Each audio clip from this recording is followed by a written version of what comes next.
Have you ever watched a movie and cried like your heart was breaking while everyone else around you was totally fine? Or maybe you've walked into a room and instantly felt the mood, like you could almost absorb other people's emotions. Here's the wild part: this isn't just about being sensitive. Some people literally experience the world with what scientists call psychological boundaries that are paper thin.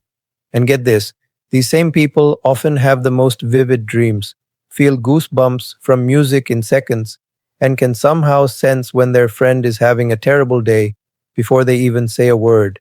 If that sounds familiar, you might have what psychologists call a thin boundary personality. And trust me, this is about to explain so much about how you experience life. So let's break this down. The term actually comes from psychiatrist Ernest Hartmann, who explored it in his book Boundaries in the Mind back in 1991. Think of psychological boundaries like the walls in your house. Thick boundaries? They're like solid brick walls, everything stays in its proper room. Thick boundaries keep emotions, memories, and experiences neatly separated. But thin boundaries? Thin boundaries are like those trendy open concept homes where the kitchen flows into the living room, which flows into everything else. Your emotions, imagination, and even your sense of self kind of flow freely into everything around you. Here's how this shows up in real life. Thin boundary folks are usually super empathetic, really creative, and sensitive to things like art, music, or other people's moods. They're the people who feel goosebumps instantly or lose themselves in daydreams. Think about someone like Billie Eilish. Her music, her sensitivity, her openness about emotions, that's very thin boundary energy. Or historically, Vincent van Gogh pouring raw emotion into every brushstroke.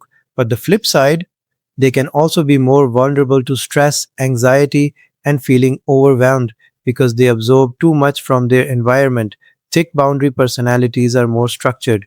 They compartmentalize, like work is work, home is home, emotions stay private. They're usually more resilient in stressful situations, less likely to be overwhelmed.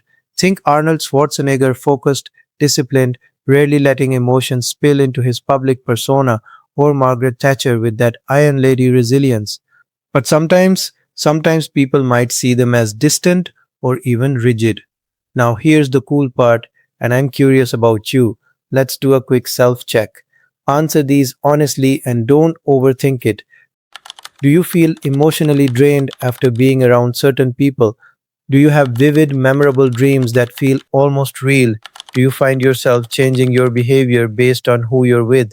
Do you get overwhelmed in busy, noisy places like concerts or malls?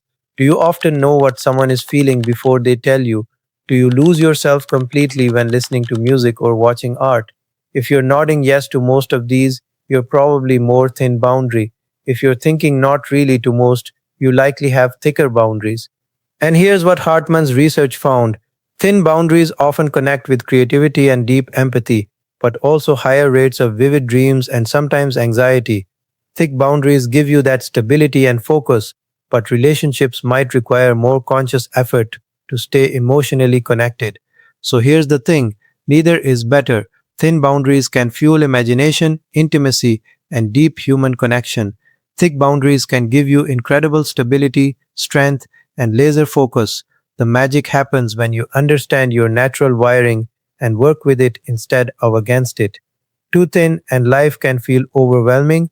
Learn some boundary setting techniques. Too thick and relationships feel distant. Practice intentional emotional openness. Now I'm really curious, where do you see yourself? Do you think you're more thin boundary, feeling everything deeply and creatively, or thick boundary, steady and grounded, but maybe less emotionally open? Drop a comment below and tell me, do you see your boundaries as a struggle or a superpower? And if this helped you understand yourself better, smash that like button and subscribe for more psychology insights that actually change how you see yourself.